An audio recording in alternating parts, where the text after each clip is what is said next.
Yo, yo, yo. Welcome to NS9LIVE. I'm your host, Anthony DiNardo. Apparently not so much in the middle of the screen right here. Let me move over. What the hell is going on here? I'm like dead serious. What is up? Anyways, how's it going? Anthony DiNardo. With me, we got Tyler Sweeney. We're back on just a regular NS9LIVE. How's it going? Back. We're back, baby. And they noticed the gym was not on and everybody left. There goes the viewership. They saw my face and they're like, peace. Please. Have you seen the hate Jim's been getting on Twitter lately? You know what? I've been a bit disconnected lately.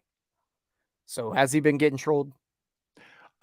Jim's on his little shtick, which we're going to talk about today. Jim is disappointed he couldn't make it tonight. Jim is out in Vegas, unfortunately. But what we will talk about tonight is how Endy Rodriguez is officially optioned out in the AAA. He's no longer the big league club. And Jim is doing a daily post of all former Pirate players that have a better WRC plus than Austin Hedges. Yeah, I don't quite know his criteria, but I'm assuming it's that. And I do see that every day, which it does get a nice little chuckle out of me bright and early. Right. Yeah. So I know he gets a lot of hate on that. And then, of course, for every other reason, because everyone hates Jim. Correct. How much things have changed.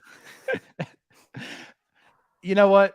I just want to say this because we've talked about it like behind the scenes a little bit lately for some whatever reasons, but it was kind of funny. Like when YouTube came on the show, right? We had those videos created of Jim coming on, and I noticed a lot of response like, "Oh wow, this is awesome! I love Jim. This is great. You know, I can't wait." And then we had your video, Tyler. Do you remember that? Yeah, not much love thrown my way. Well, at least you got Jim. Yeah. People were not too enthused. Yeah. You know what? Jim was like signing Andrew McCutcheon. I was like signing Austin Hedges. There you go. Yep. Do we really need him? Now, everyone hates Jim, and I love it. I know. Now we're seeing that pitch framing ability, some spots coming up big, and, you know, he started to grow on you. Fangraphs adjusted catcher war, and then boom, Tyler just shot up. Exactly. We didn't see the value in you, Tyler, until now. I think everyone else around me just got worse. Water always finds its level, DiNardo. Also, Jim can't take Kyle Hendricks deep. What is it, like sinking ships rise tides or something like? I don't know the saying. I never do. I'm always saying things wrong, and I know there is a saying. I just don't know how to say it. As Jim says, "Shut up." See how mean he is? Rising tides. I don't know. Moving on. All right. As we move on, like we said, this is our first time not having a guest on in like a long time. I had to find the NS9LIVE graphic to even do one. It took me a minute, but it's kind of nice. Like I feel like, I mean, the guests are awesome. It's like the last time we did it, we talked about this. Like the guests are awesome, a lot of insight, a lot of good content. But let's get back down to you and I just kind of talking and hashing things out and talking about what we're seeing. And we got a lot to talk about today, actually. Let's talk some I feel ball. like a lot happened today and throughout the week. So where do you want to start? You know, I just want to talk some ball. I don't feel like we've gotten to talk ball in a while. It's been a lot of talking to people about it, but we don't get to share our opinions too often anymore. We're back. I still don't know why I'm not center. Like I'm in the same place I always am. You know what, DiNardo, why don't we just get right into the Endy Rodriguez stuff? Because I know everybody just wants to talk about that. Is that ball? I'm moving this the wrong way. I'm really somewhat upset. Ball. Let's talk Endy Rodriguez. All right. Already sent down. Correct. So we're still unsure of who the backup catcher is going to be. And You know, I've been a little bit conflicted on this. I haven't really given much of an opinion on Endy Rodriguez being sent down, and I know everybody's been waiting on Tyler to give his opinion. That's the voice we've been waiting for. I know everybody cares so much. Everybody is fully within their right to be outraged about this. It's embarrassing. It's pathetic. It's not doing what's best for the team. It's not putting the best product on the field. It's not good. They told us they were doing this in January, and that's not an excuse for the team. I'm just not outraged myself because it's been said already that this is what will happen, whether we agree with it or not. I think we're all on the same side here. We think he should be up. And I think this is a little bit different to me than I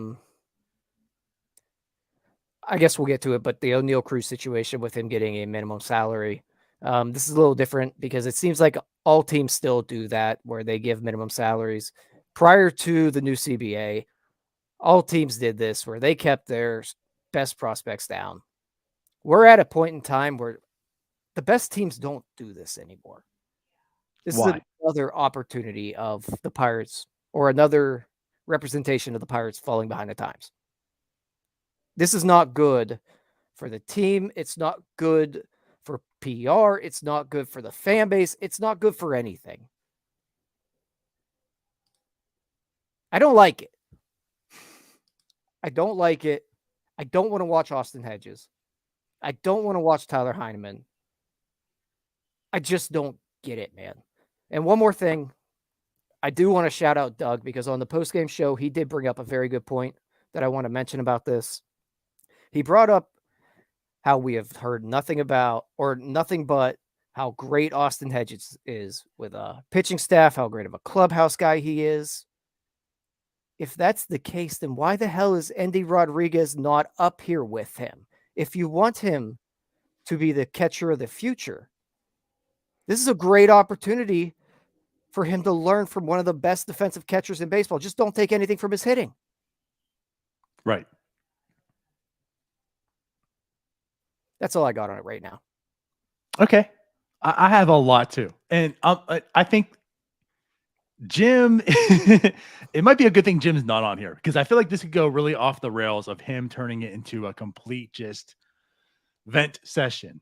Not that we aren't, but you make really good points. And I want to add on to those points because like for when you talk about the fan base, for fans, sure. Now as a GM, you don't typically do things for the fans. I get it. Now, that's why fans can be upset. They're not going to see Endy Rodriguez play. They're going to see Austin Hedges start and then potentially like a Tyler Heineman as your backup, right?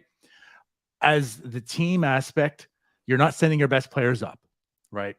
But my biggest thing too is the GM aspect. Like this is my biggest sticking point. You can tell me I don't care about the fans. You know what? You shouldn't as a GM. You shouldn't. You can tell me, great, like that might make the team better, but this is better in the long term. This is better for the club, and that's why we're going to manipulate service time.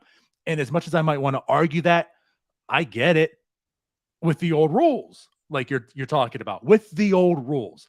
Pre-new CBA, I might hate it. I might still see reasons to call up or not or whatever, but it's hard to argue the reason to manipulate service time since within the rules, you can do it and you do gain that extra year. It's hard to argue it, but there's a new rules in town, right? There's a new sheriff in town, Tyler. These rules make it very advantageous to go ahead and not manipulate service time. And this is my biggest sticking point. There is true reason and benefit to not do it. If you start a prospect like Endy Rodriguez, and like, let's be serious. I don't think he's a front runner for Rookie of the Year. Is that safe? Probably. I think he has a shot at top 3 vote getting. Is that also fair? I think so. Okay. So if you think he has a shot, and it might be an outside shot, but I think it's a very good shot, why are you not having the balls to tell your player, listen, go do the damn thing. I have faith in you. I trust you. I'm behind you. Like, give your guy some confidence. Go out there and do it. Listen, Endy, you tore through the minor leagues last year. You are our best minor leaguer by far. You're our top prospect, arguably, right now. If anything, you're at least a top prospect that's close enough to the big leagues, right? You're batting .412 right now in spring training. And mind you, yes, we know we talk about stats don't matter, but he also looks good. Like, it's not just he has an empty .412. Like, he looks good. Why are you not going to give him an opportunity to go out there and try to get top 3 for, him try to get top 2 for Rookie of the Year, which means he gets a bonus and he comes to you and says, hey, you know what? Thanks. Thanks for believing in me. I just got paid. Is that not some good faith? Is that not building relationships? Is that not player centric?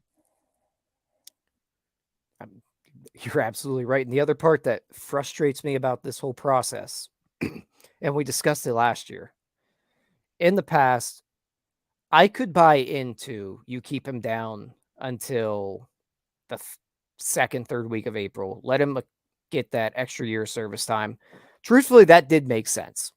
Is it best for the player? No, but organizationally, you can argue that it's just worth it. There's nothing you can do. In this case, there is absolutely no reason for the Pirates to call him up before the Super 2 deadline. Absolutely none. You call him up in the second week of April, he goes top 2 Rookie of the Year. That was all for nothing. You get nothing out of it, you're screwed. So the way the rules are constructed now, it's either he's up on opening day or he's up in June. There's no in between here.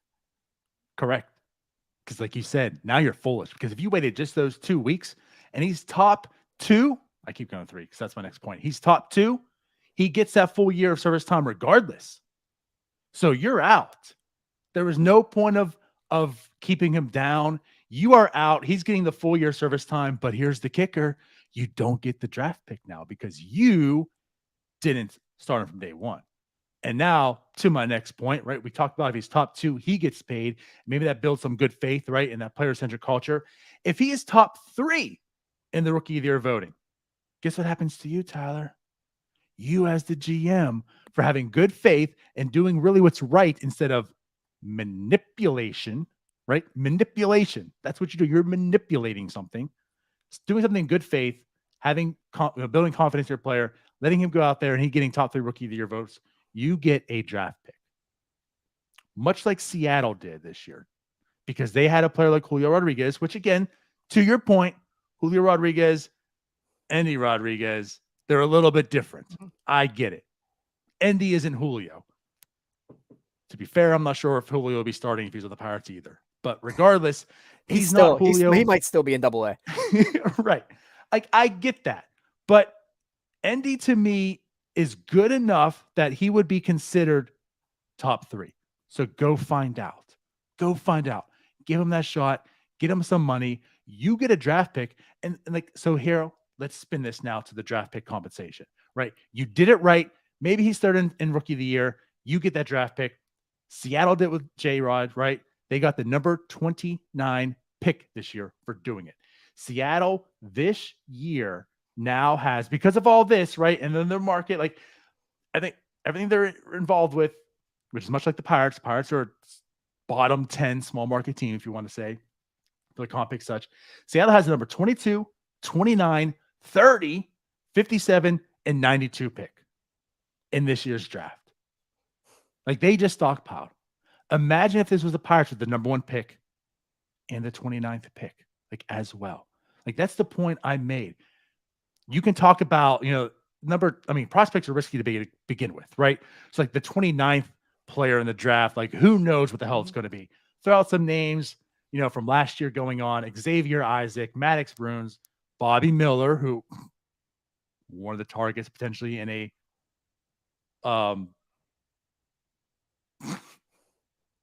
Brian Reynolds trade. I couldn't think of her trying to trade. Hey, Bobby Miller potential. Like, you could just have Bobby Miller in your system right now. Logan Davidson, Bo Naylor, who's having a time in his life in the World Baseball Classic right now. This kind of goes on. But my biggest thing too is if it's not even the prospect, it's the money. That's $2.5 million more dollars in your draft bonus. Think about if the Pirates did that last year and they had Oneil Cruz and he got top 3, right? He had his 1 month, conformed to MLB. 2. What? No, 3 for the draft pick. Oh. 2 to get paid for the player. Gotcha. Draft pick top 3, right? Gotcha. So what if Cruz is number 3 in voting and the Pirates got the number 29 pick? They have the number 1 also. They have the potential to get Cruz at number 1. And now they're also tossed $2.5 million more dollars in the draft pool. Do you remember when they took Henry Davis because he was under slot and then they did that run? Imagine being able to have the top player and still do that run. Yeah. Like that's what this changes a complete draft. That's the opportunity you're given to do something like with Endy Rodriguez. So you might lose that extra year and you've gained the whole draft. Or you just extend Endy Rodriguez also and you win. I didn't know we were doing ASMR today. It just pisses me off that this organization has no balls. They're scared. They're timid. They're doing safe. Go out there and try. Be risky. Yeah, and I think the other frustrating part to this is that this is not just a thing that's happening with this regime. This has been going on for the past 15 to 20 years. I don't know if in my lifetime, without a rule change, we will ever see the Pirates call up a top prospect on opening day. I'm at the point that I don't know that will happen. We are currently talking about a guy being sent down who probably has the second best hit tool on this team. Behind Brian Reynolds, he is the second best hitter. I don't think you can argue that. Endy Rodriguez will hit 270 to 280. There's really nobody else on this team that's going to do that. That's fair. I mean, he is a prospect that comes with risk. I get it, but I'm more confident in him than maybe even Andrew McCutchen. Like, think about that. And I know Endy is a different situation because he is a catcher who probably does have some work to do behind the plate.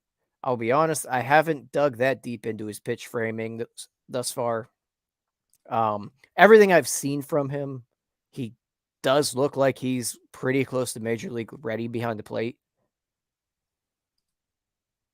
But I can't get behind leaving probably your second best hitter, just pure hitter in the minor leagues, in order to save $7 million in 6 years. 7 years, actually. Tyler. Like when we look at the grand scheme of things, we are talking about maybe $7 to $10 million in 7 years. That's what we are worried about.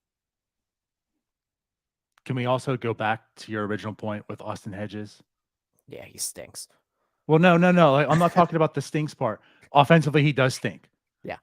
I don't mind Austin Hedges on this team. He defensively with the pitchers. We see what he's working with the pitchers and such. Like I don't hate Austin Hedges. And I know Jim, it seems as if on Twitter, Jim hates Austin Hedges, but I think he's in the same space that we are. It's the fact that he's starting and Endy's not on the team at all. And there's another backup. If there was a split, Endy getting starts, Hedges getting starts, maybe Endy DHs, plays a little bit somewhere else, whatever. But the thing is, it's that he's starting. It's that Hedges is a starting catcher for a team who has Endy Rodriguez right there. There's a toy that you're just not using who's better, probably in the grand scheme of things. But he can learn so much. Like, that's why you brought in Austin Hedges. He's a great mentor. There's Endy right there. And you're taking him away from the mentor. Yeah. And real quick, just to react to the comments. I'm talking about pure hit tool here. Obviously, we hope Cruz has better numbers. That's just looking at everything combined. Hit tool wise, I think Endy's hands like head and shoulders above Cruz, but that's obviously that's not the complete package. And I don't think that's a hot take by any means. No. Yeah. The other part, and I want to go back to what Doug said again. He brought up, and it's a really good point. You can start Endy 3 days a week, throw him in, start Hedges the other 2 or 3, throw Endy in the outfield and DH him, throw him at second base because nobody's run away with that position. There are ways that you can do this. Not to mention another point that he mentioned was the ripple effect that this has to the minor league system. Henry Davis is now probably going to be stuck in Double-A until June, whenever Endy is hopefully called up, just so he can get everyday at bats. If Henry Davis comes out and tears the cover off the baseball, he's just going to be locked in Double-A. There's no moving for him. Right. And he's a guy you felt could have been fast tracked to begin with. Yeah. And now he's blocked by Endy Rodriguez, who's blocked by Austin Hedges. I cannot wait to have Think this about conversation about Henry Davis next year. Hopefully he gives us reason to. Right. But yeah, but right. Again, like, just to kind of sum this whole thing up, this is why I hate it. There's actual real reason to do it. And let me also be clear too, like, this isn't just another opportunity to harp on the Pirates. The Pirates are doing it, but this is for any and every team in MLB also, except for the teams that proved us wrong that it's smart, like Seattle, like San Diego, like even Cincinnati, a small market who also had no business being in contention last year, but they did it. Kansas City did it. Small market, right? They did it. So, like, don't give me also the BS that, well, small markets still have to operate this way, or only teams that are in contention need to do it. Cincinnati, small market, non-contention. Kansas City, small market, non-contention. They did it. Do you know why? For the reasons we just talked about. And the other kicker on this too, even though did Cincinnati send Hunter Green or Lodolo down? Oh, I can't remember. Anyways, obviously out in Kansas City, with what it didn't happen. But if Endy shows for the first month, like, hey, listen, this just ain't happening, you can just send them down. Yeah. And you manipulate the service time then. You do what they did to Rowan Z. But unlike Rowan Z, you have even more real reason to do it because Rowan Z was performing. Now, the innings I get, but you could, again, we talked about, you can keep him up there. You can put him in the bullpen. You can do whatever. You still keep him there per se. They did to manipulate service time. I get it. He's not going to win Rookie of the Year. So, like, I get it in that sense. But, like, you can do that with Endy. You can say, hey, listen, I'm going to give you every opportunity. Go do it. But I'm warning you, if you're fluttering, if it ain't happening, we're going to send you back down. Like, be open with that. As a player, I would be accepting of that because you're giving me the opportunity at least. Let me prove you right. And if I don't prove you right, I failed and I get it. You can do that. You can hedge your bets. Yeah. And it's like we're all stuck in this warped world where we think once they are up, they are just stuck here. That's not how this works. You are able to send them back down if they're not performing. And I don't want to hear about how their confidence will be hurt. You don't want to stunt their growth. If they're going to be a good Major League Baseball player, they're going to figure it out. If they don't figure it out because they started in the major leagues too early, they probably weren't going to be a good Major League Baseball player to begin with. The best of the best will figure it out. Right. Yeah, that's a good point. It's just excuse after excuse. Also, a really good point here, Dave says, and we've talked about this too with Charrington. I mean, they pretty much bluntly outright said, AAA isn't a developmental league. It basically, once you're at AA, you're ready. Endy showed he was ready, and he got promoted to AAA last year. So, like, in the mind, now I get how you're saying, like, he didn't have that many at-bats post high A. Yeah, like 8. But no. Oh, I mean, above high A. I'm sorry. I thought you meant AAA. Go ahead. Right. When you include AA and AAA. I mean, it's like 160 at-bats, something like that. But he dominated those. Like, he just looked so damn good. That's why he just jumped and skyrocketed all these prospect listings. So, based off what Ben Charrington keeps telling us, he is ready. And again, to go to the point, Austin Hedges is there. He's a veteran leader. He's a good mentor. Mentor your young student. Let him there. You can also develop, as we talk about Cruz, that's why you want to Cruz up there. You can, and people do develop in the major leagues. Yeah. Cruz needed the major leagues big time last year, as we saw. To Dave's point, and Neil, who talked about a little bit. You see that pitching in AAA all day long, and you can hit like that's how I point out to like the Glasnow situation. Glasnow just dominated everyone. It was too easy for him. Right. He needed to see MLB hitters learn how to get them out, and you're not going to do it by pitching against inferior talent. And like with Cruz, we felt the same way. You have to see those breaking balls by major league pitchers because it's different than AAA. And it wasn't until he saw it time and time again, and pitchers just fooling him right and left, that he started to develop, started to learn. And even so far in this small sample in spring, like you're seeing him being a different hitter than what he was last year. Is that maybe because he was in the majors? So what if he was there in April? Maybe what happened in August last year? I'm sorry. Yeah, August 27th was the day he went to the leadoff spot and things changed. Like, what if that happened in May? What if that was May 15th? By the way, Oneil Rodriguez started off very bad last year. Wasn't until about, I don't know, May 15th that he turned it on and won Rookie of the Year. Yeah. Maybe he developed. I just really hope that Endy goes down there and tears the absolute cover off the baseball. Because unfortunately, with these top prospects, we haven't quite seen that at the AAA level yet with any that have been sent down. Polanco didn't hit that well. Marte didn't hit that well at the beginning. Even Cruz last year didn't start well. I just want to see him just rip the ball all over the ballpark. And then we'll have to hear about how his defense isn't ready. I'm with you. And just as I said with Cruz last year, I'm the same way, and I'm the same way again with any MLB team that does this. But of course, more the Pirates, because that's who I talk about, and I'm more vindictive against them. But I hope that Endy does come up, and I hope he plays his ass off, and I hope he's top 2.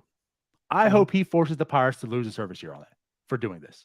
For any prospect in these rules right now that gets played with like that, I hope for every one of them, I hope they get top 2. Now, granted, everyone can't be in top 2, so I get that. That's why I'm more in favor for any of the Pirates prospects. But like that's what I want. That's why again I'm against this for anybody who does this for a top prospect. I'm not talking about a fringy, your 99th prospect. Although, hey, Spencer Strider wasn't even on the list last year, and look what he did for the Braves. So they don't get compensated because, and that's something I think is dumb too. You have to be on the top prospect list. I feel like if you're a prospect, you're a prospect. Yeah. So, but regardless, the Braves don't get that because he wasn't a top guy. But yeah, because some if media he can do it, why can't Endy do it? Yeah. I'm sorry, I lost my train of thought there. I was reading the comments here, but it's just frustrating, man. I don't have much more to add to it other than this whole process. Oh, I know what I wanted to say. I also do hope that he comes in top 2 Rookie of the Year, because I feel like that's the only way we can get the Pirates to change here is if they get burnt by something. Maybe. Even then, I don't think they're going to change, but something has to happen for them to get burnt. And even then, I don't know that I see it. They're still going to say the odd. Well, we ran this many simulations, and 99 out of 100 times he wouldn't have won this. So just give them a chance. Just give them a chance. That's all I ask for. And again, if that chance that you try to give them isn't working out, then send him down. Do what you think that he needs to be done in AAA and do it. But at least also that not to go too far. It's been 30 minutes, but I just want to add this too. Again, back to the Tyler Glasnow thing, right? A lot of times you need to fail. Adversity is one of the biggest developmental aspects of anybody, right? To face adversity. And Endy hasn't. Again, he's dominated everywhere. So maybe he needs to, again, like with Cruz, maybe you just need to see that adversity. Regardless, if you go to MLB and you do fail, that can be a positive. Now you know what you need. Now you've seen it. And you go down AAA and you work on it. You do what you need to do. Now you're ready. Come back up. Pirates get your extra year because, now your service time has been manipulated, but maybe more rightfully so. And there you go. Let's move forward, though, because, yes, it has been 30 minutes. Imagine if Jim was on this. It'd be the whole hour. I would have probably gotten up like 7 times. Yeah, I didn't add in many of the comments afterwards either because he's definitely off. He's unhinged. Oh, yeah. So what's going to unhinge him next? Right. Well, I feel like let's skip the Cruz part. Let's go into something positive now. So it's not just a whole show right now of that. Today, it was announced Mitch Keller, opening day start. I'm so happy for him. Like, I don't have many words other than I'm just so happy for him. This dude has earned that. Absolutely. We just talked about how many times you have to fail. And this guy failed a lot of them. Good point. And somehow, through it all, North Shore 9 talking about his body language on the mound didn't deter him. He's figured something out. He's become a very productive major league starter. I wanted him to get the ball on opening day last year. It didn't quite work out. Very, very happy that he got it on opening day this year. Very deserving for him. Hopefully he just continues the train he's on. Yeah. I'm with you. It's everything of like his story, just how it's changed. And like I said, good for him. I keep going back to last year, and I felt like it was either a tweet or it was like something we talked about before the year. And I said, if I was a betting man and I had to put money on something right now, I would say Mitch Keller is DFA like within 2 years, opposed to being a good major league pitcher. Like that's where I was headed with him. And he completely flipped it. And I get it, Spring, but we did talk about him this past post game, just the way he looks, everything. And it's just like, again, I know like stats don't matter, but when you look at him, the new pitches he's developing too, we know the velocity he developed last year. Like everything just seems like it's coming together for him. And he could have easily just said, I suck, went to a very dark place and been out of baseball. Like I was ready to put money on. Mm-hmm. And he said, I'm at rock bottom. I'm going to find my way out. And he has. And I'm excited this year too. I really want to see what he's going to do. So he gets an opening day start. I'm completely with you. I think it was, when did he implement the sinker? Was it May? I feel like May 17th is okay. Again, I tweeted it so many times that I feel like I can say it off the top of my head. It's around that ball it's around that date. I feel like the start before he went to the bullpen. I remember being on this show and saying we might have just seen the last start Mitch Keller's ever had. Right. Yep. And then it just all flipped really quick. And then he threw the sinker in relief. We're like, oh, okay. Then he gets a start. You see a few sinkers. You're like, oh, okay. We're really doing something here. And then then that momentum just built. And it just kept building. And the Pirates tried to derail it by throwing him out there when he was throwing 70 miles an hour, but he just kept the train on the tracks, and he did the opposite of Norfolk Southern, and here we are now. Woo! Hot mic, Tyler. I'm telling you. And like the thing too was like, then you start seeing game over game, some differences. Like it just wasn't sinker all the time. Yeah. The guy seemed as like he learned how to pitch, and he learned how to use his pitches, and he learned not to be afraid and trust his pitches. And I feel like you're seeing that times 3 right now in this spring. That's where I'm coming from. Like it's again, like, I'm not looking at the stats numbers, just looking at him, the way he's pitching, the way he's attacking. Like he looks the most comfortable I've ever seen him, the most confident. He has an arsenal. He trusts his arsenal. He's going to throw it and let it work instead of how he was before. And I'm afraid to pitch. I'm afraid to make contact, and I'm going to bite, but not hit the strike zone at all. And when he does, it's getting sent yard. So I just love what I'm seeing out of Mitch Keller. I'm very intrigued. But regardless of like the season's outcome, just talking about the opening day start, like this guy is so deserving for it. I'm so happy he got it. And like I just never would imagine a year ago that we're talking about Mitch Keller opening day as we talk about, well, the rotation is actually looking pretty solid. Yeah, This isn't like the rotation sucks and he's like, okay, Yeah, well, you're the pseudo right. opening day starter. This is not Ivan Nova getting the ball on opening day. Yeah. Or Or like JT Brubaker. Not to take so Yeah. much away because he also is looking good. But Right. like when he got the opening day start, it was Or, more or less like, well, who else is it going to be? or Ian Snell or Eric Bedard or Stop it. Stop it. We're not God. going that deep. Do we want to get back into Tyler's memory bank No, here? we do not. No, but back to Keller. I think the big thing, like the word of Mitch Keller is conviction. He learned how to throw with conviction. It might not be the right pitch, but he's throwing it with a purpose now. He's just a completely different dude. We've seen the four seam just because we've seen the four seam really start to work off of that two seamer, which that was his big downfall for a while, was how flat that thing was. Everything just started coming together. He might be he's probably the person I'm the most excited to see build on last year. That's very fair. I might be more excited about Oneil Cruz. See, I think it's Mitch Keller for me because I expect it from Cruz. Okay. Keller came out of nowhere, and now it's more that I'm happy for Keller, and I just want to see it continue.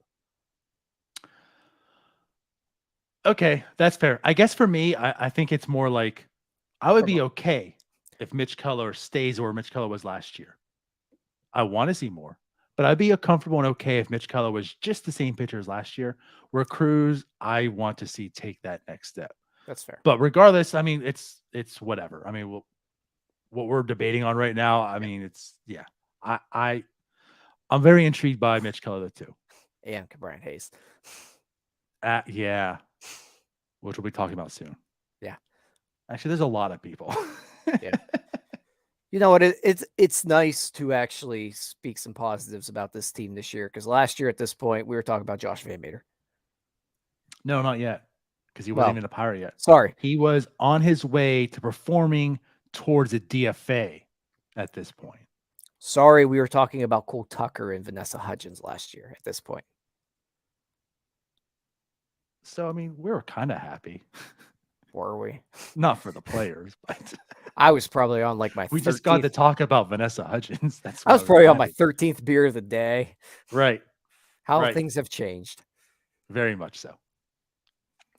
But yes, kudos for Mitch Keller. Definitely excited for him on this season coming up, and he'll be in Cincinnati day one starting. Great video. He was so excited about it too.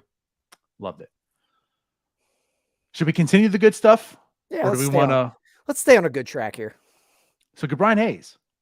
Yeah. You talked about, you want to see Mitch Keller, big step this year. I talked about Cruz.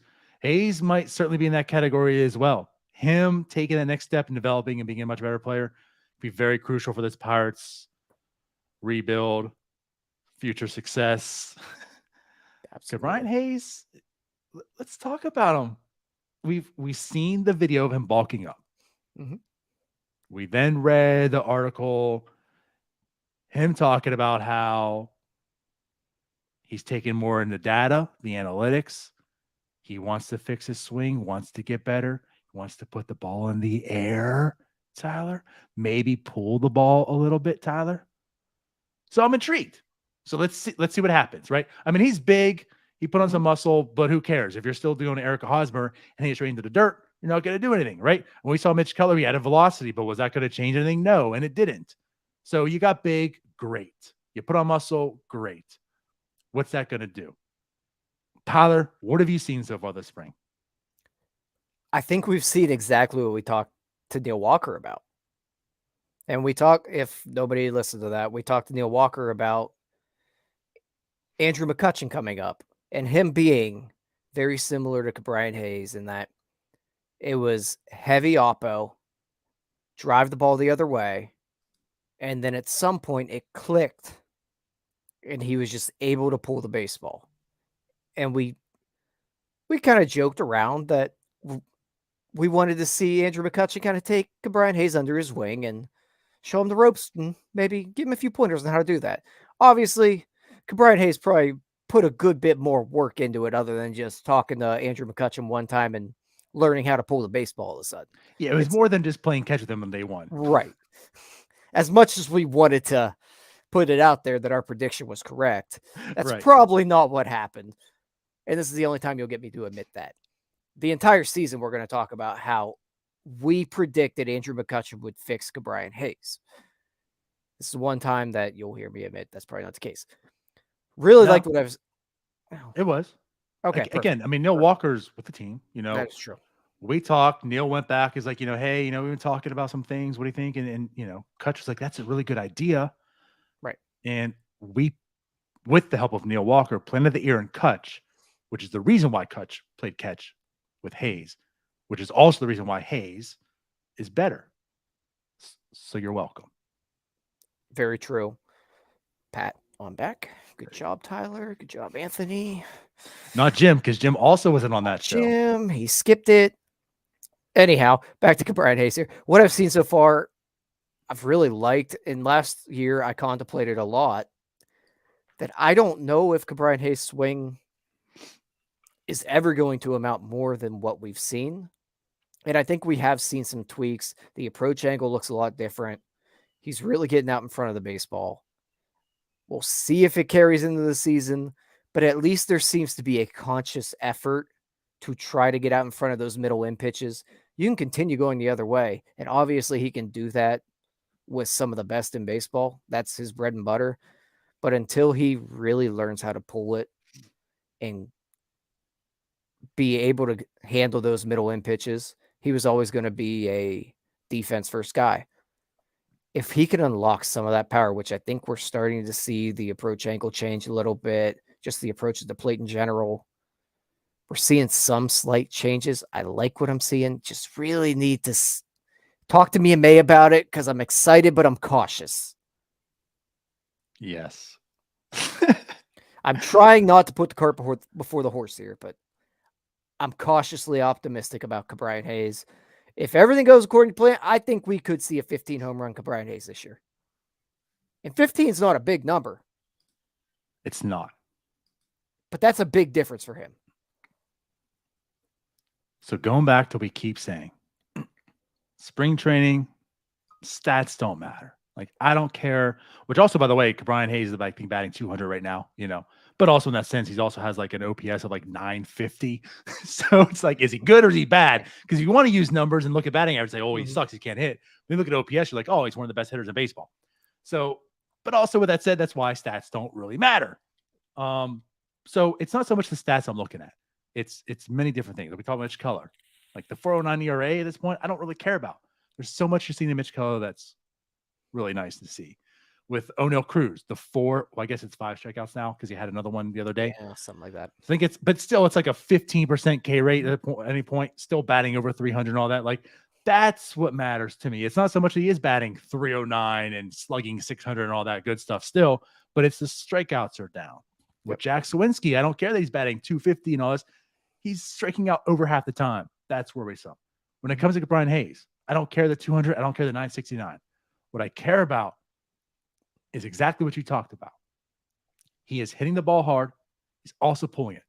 5 balls that went to the outfield, 4 were pulled. You know where the 5th one went? Like barely left center. So like it was kind of straight on, not dead, dead straight, but also towards the left a little bit. When you look at his exit velocities, 1, 2, 3, 4, 5 out of the 2, 4, 6, 8, 10, 12, 13, over 100 miles per hour. Also 5 over 22 degrees. So far, 3 hits. Of those 3, a triple and 2 home runs. That to me is like what matters. Seeing the actual difference. It's not as if he's batting 200 and the 3 hits he has are 3 grounders that snuck through the shortstop and third base or the second base and first. These are legit pulled, hit hard balls. I'm liking everything I see out of Ke'Bryan Hayes. And here's the other thing too. You don't need superstar Ke'Bryan Hayes. And we're not here saying, oh, Ke'Bryan's now a superstar. I just want to be league average. Like, that's all we're asking for. If he's just a league average hitter, he's like a 5-WAR player. So it doesn't take a whole lot to hit league average. So the way you're talking about him, I'm just hoping he hits for league average. This could be a way of doing it. And if so, you're looking like a 5-WAR player. If this is truly the breakout stuff, and I'm not comparing him to Kutch, but again, like Neil talked about like what really changed and helped Kutch out. And if like Ke'Bryan Hayes go in that mold and it becomes just a 110 way to run and create plays, a 115, like a good solid hitter. Whew, what a change in his Pirates rebuild. Yeah, I think I remember talking about him if he could hit like Pablo Sandoval and play the defense like Pablo Sandoval with the speed that Ke'Bryan Hayes has. And they're mentioning it in the chat right now about him being able to swipe probably 25 to 30 bags with all the new role changes too. Yeah.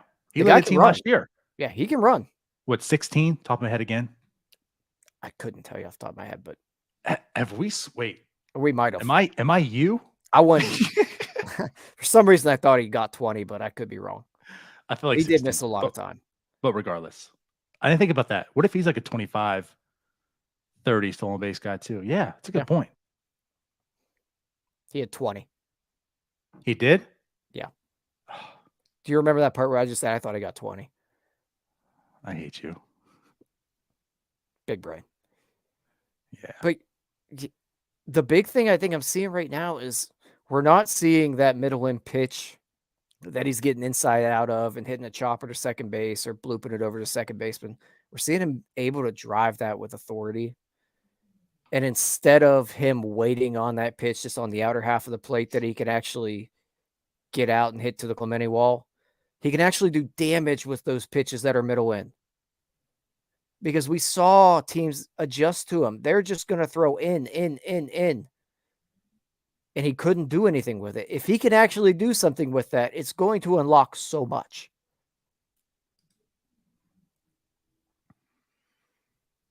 This is a good. I just want to bring it up. Neil does say Hayes and Cruz breakout season equal best left side in infield NL.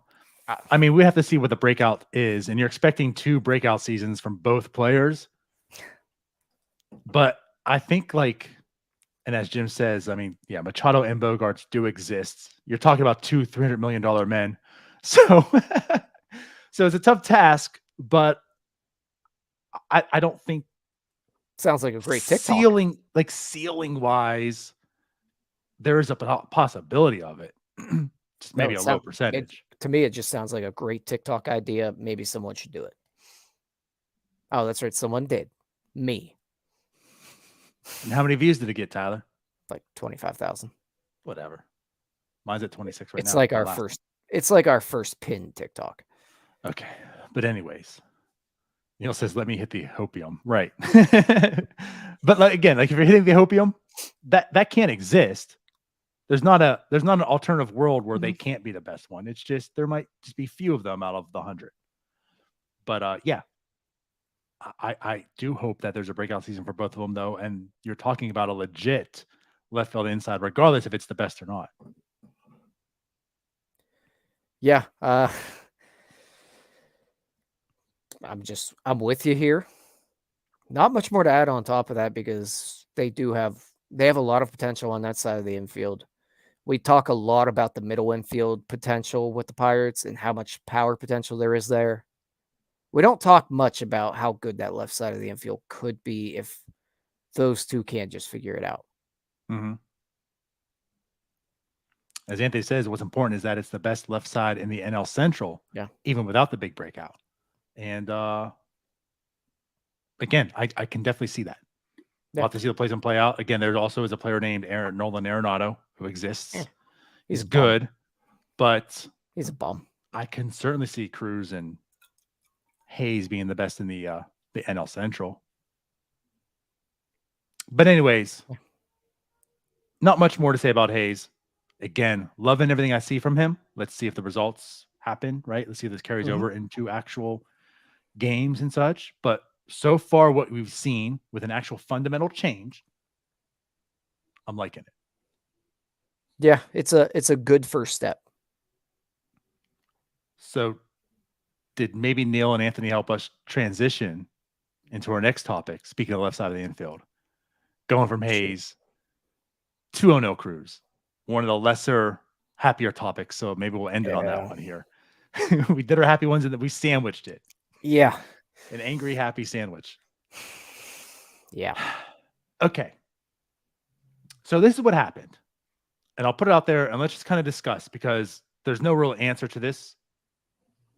But the Pirates came out and all the pre-art players agreed to the contracts, right?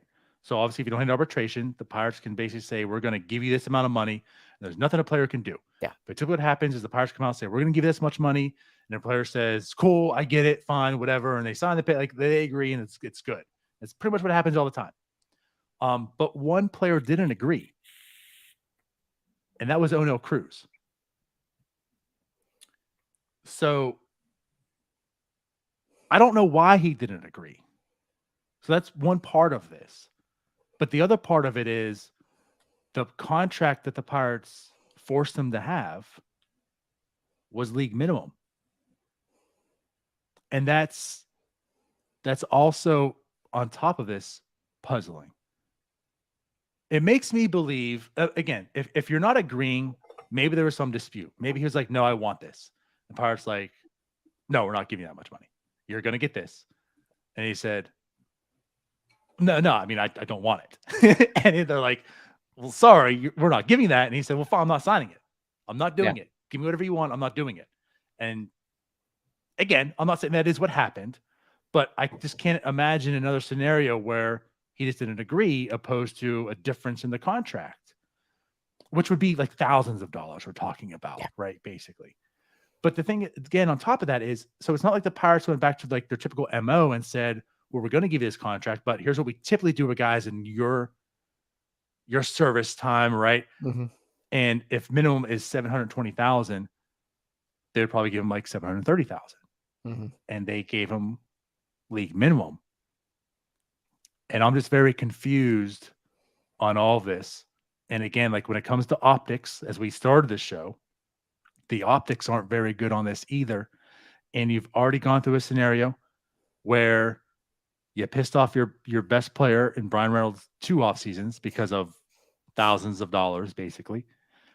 And I'm not sure if this is starting the trend on pissing off like an Oneil Cruz for thousands of dollars. So let's talk. So I don't want to overreact here. Okay. This is something that all Major League Baseball teams do. For the most part, they're going to give you close to the league minimum. Oneil Cruz has really less than a season under his belt. I get why they're just going to file it at the league minimum and move on with their day. I get it. All the teams do it.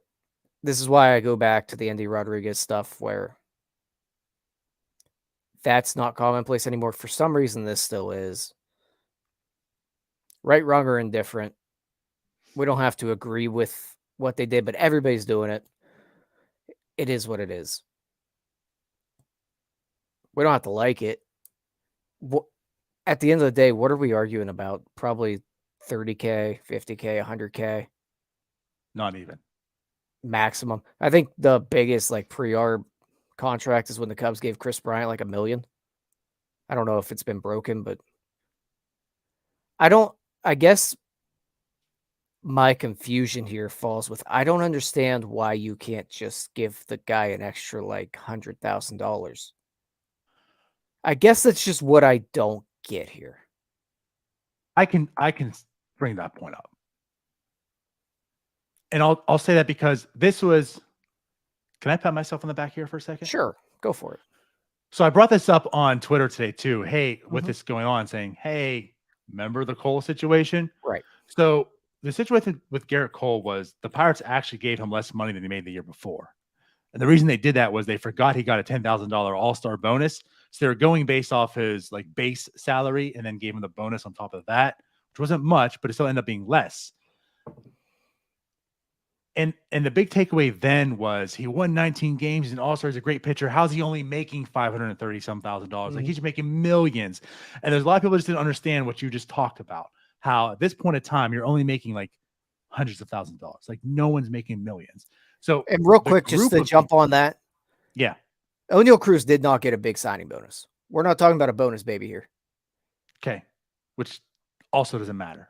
But I'm just saying, when people talk about these guys making millions, a lot of these guys are signed for like pennies, and then they're going through the minors making nothing. These dudes aren't, all these dudes are not millionaires. Right. But again, I just want to point out that there's no correlation. Right. The example I gave today was that would be like your employer. Right. You gave a bad example, so now you got to explain it. No, I didn't.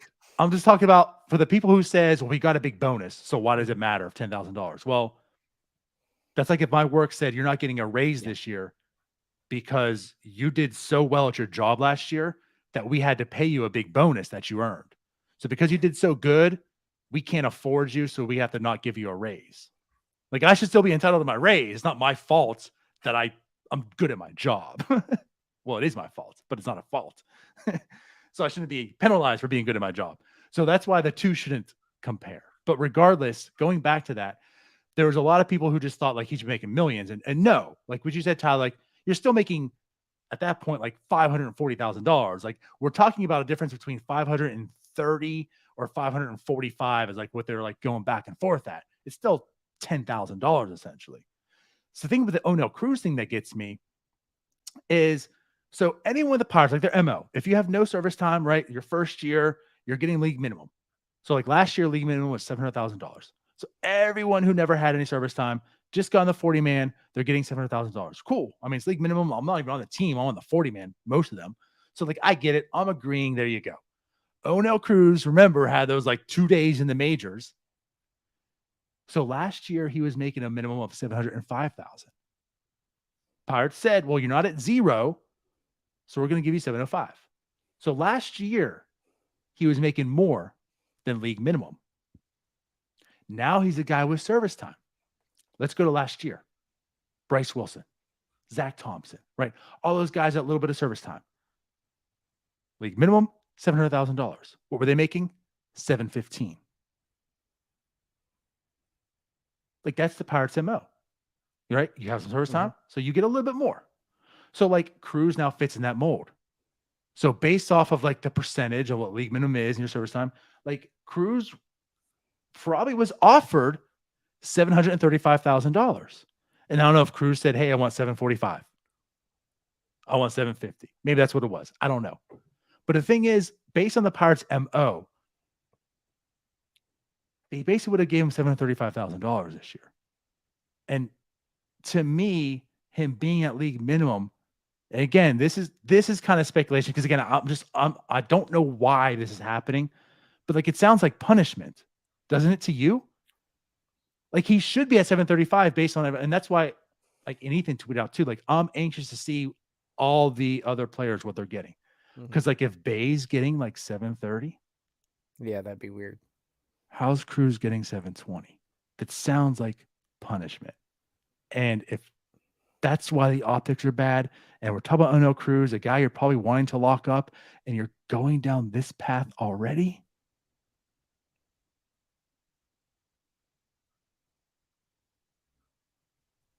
Yeah.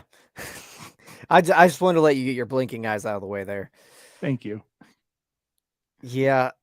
Obviously, I'm a bit ignorant to the entire situation. I think we all are, because we don't know the whole story here. And all of that will come out probably within the next few weeks. As in, well, not all of it. I should say we'll get more of an idea of what's going on. I do want to bring up, Ethan mentioned in the chat that it's about precedent.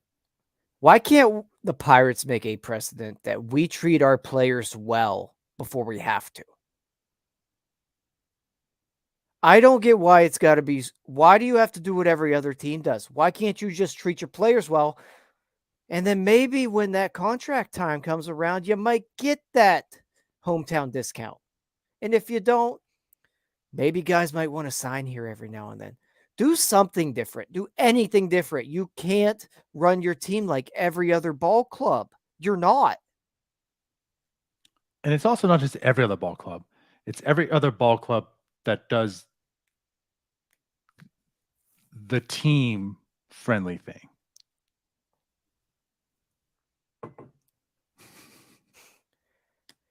Like whatever's best for the team, that's the mold they follow, which again, most MLB teams do. And that can be everyone's argument. Hey, most of everyone does this, but you know what? If mostly everyone was breaking in everyone's house, it doesn't make breaking in everyone's house right. It's Billy Bean. If we play like the Yankees in here, we're going to lose to the Yankees out there. You got to think outside the box here and do something differently. And I don't know if this is the answer. I don't even know if they're truly doing that much wrong here because we don't have all the details. But based upon every other action we have seen by the Pirates, where there's smoke, there's fire. And that bitch is burning. They don't treat these guys well until they absolutely have to. And even then, it's questionable. They'll fight you tooth and nail over $100,000 in arbitration. And then make it right by giving you a 2-year deal. And then saying, we're $50 million off. So if you want to demand a trade, go ahead and do so. But anyways, I digress on that. Getting back to this. No, you're fair. And I know there's a lot of me again. Like I'm trying to read the tea leaves. I'm trying to like understand this. But I'm very interested in this story because none of this adds up. Again, like the whole point is, even if Oneil said, I don't agree, and they just gave him this, the amount they should have given should be like about $740,000 based off of what he was getting last year. And again, like he was above league minimum last year. Mm-hmm. You can tell me he's making $15,000 more this year. Well, he had to. He's forced to. League minimum increased. Right. But he was making more than league minimum last year, and now he's at league minimum. That smells. That smells very funny. So I need to know what's happening here because it doesn't add up, and it doesn't add up in a positive way. And even like for the people, and like this isn't calling anyone out too, but like again, more speculation for the people thinking like, hey, what if he's on his way to a contract extension? And they're like, you know what, here, whatever, we're giving this because we're working on that. This doesn't even make sense that would happen. No. And like talk about precedent with Ethan. Last year, could Brian Hayes sign a contract right before the season? He came to an agreement. So there wasn't like precedent in, well, that's the way they operate. So it smells like they're close to an extension. That doesn't seem like it's the case here either.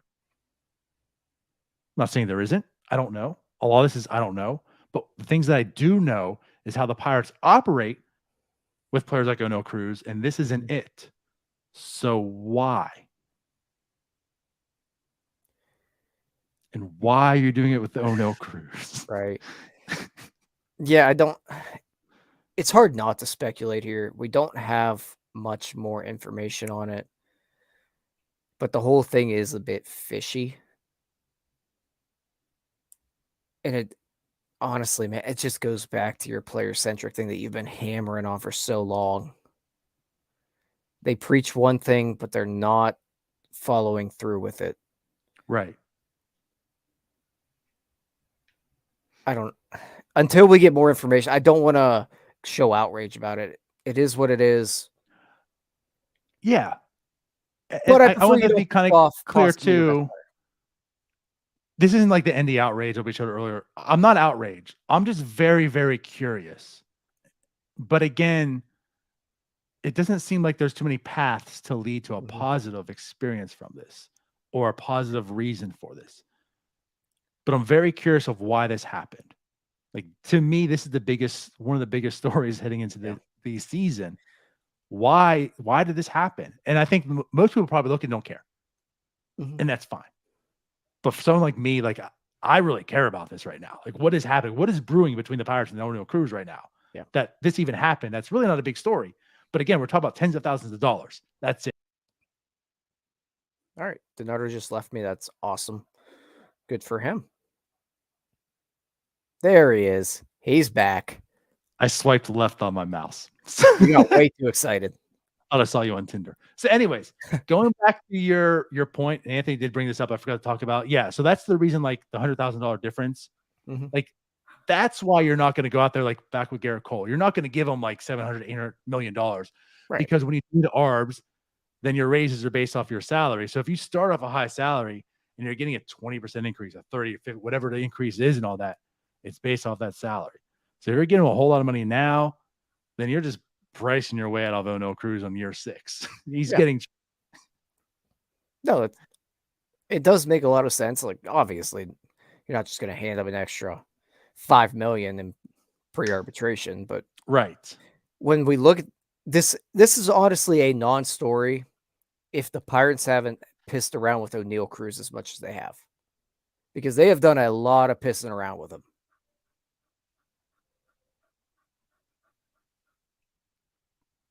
See, I think it maybe just depends on the level.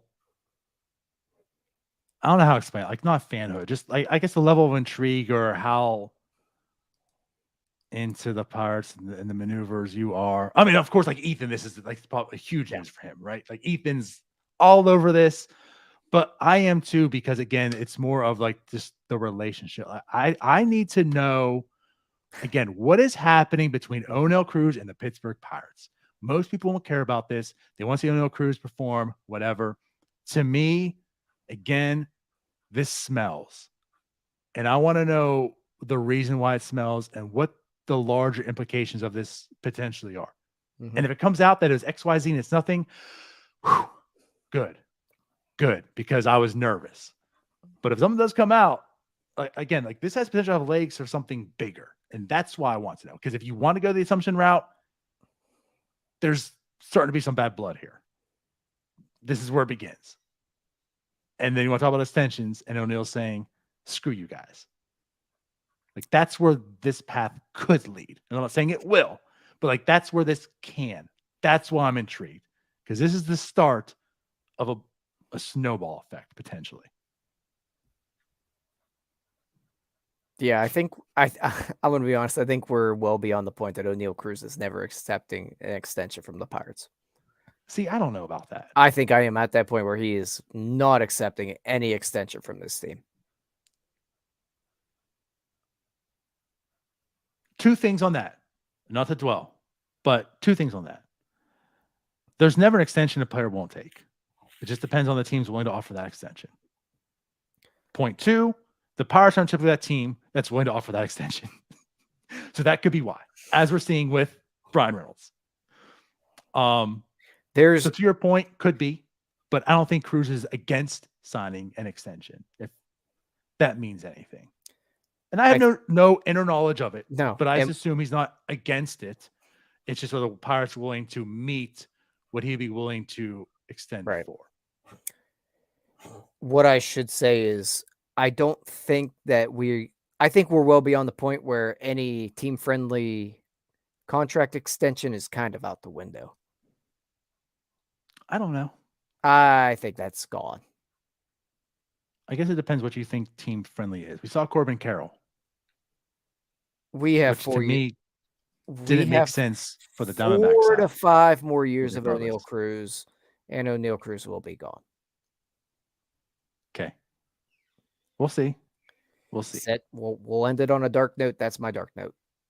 We can't. I don't want to end it on a dark note. 2028, Oneil Cruz will be somewhere else. Okay. So make sure you follow up me on that. Let's bring something. Let's bring up one nice thing to say again about Mitch Keller, and then we'll end the show. He's throwing a lot of strikes, which honestly, that is one of the big things I have wanted to talk about with him. He is absolutely pounding the zone. There's not much nibbling. Even right now, the command looks excellent.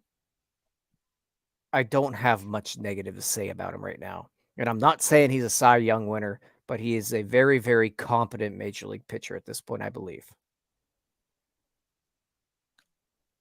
I'm the one that brought the topic. I let you start it, and I'm going to finish it differently. Okay. I don't want to talk about Mitch Keller. I'm going to end it on something else. Oh, good Lord. You just asked me to say something nice about Mitch Keller. Correct. But you know what? This is why I want to do it differently. JT Brubaker, I'm not talking Mitch Keller levels, but you know what? Let's give him a little bit of props here too. JT Brubaker, I'm not going to say I've written off. I have stated I feel like he's probably better suited for the bullpen. I would like to see him start. I've seen him start. I was a little bit more confident last year. We know the injury. We know the innings. Like the first year he started, maybe that was it. But after last year, I think he's a competent number 5 starter for anyone. What I'm seeing so far, if we're going to talk about Mitch Keller and give him his flowers right now for spring training, let's give JT Brubaker his so far. I'm liking a lot of what I see from JT Brubaker so far. I don't know what the season's going to hold. It is spring, but for a lot of the same reasons we're talking about Mitch Keller, JT, man, he is a dog right now. Yeah, I think in totality, I think we are seeing this pitching staff really take that mindset of we're going to pound the zone. I think we heard Oscar Marin talk about it. He did. And we're really starting to see that. That's probably the nicest thing you'll hear me say about Oscar Marin for a while. Unless Vincent Velasquez turns into a stud. Then I'm going to have to just roll over he has to it. play games if he's going to, and be on TV if we're going to watch. I think the only time he's pitched was the one game that wasn't on TV. That's true. But if Vince Velasquez comes out and deals this year, I'm going to roll over and let Oscar Marin rub my belly. All right. You heard it here first.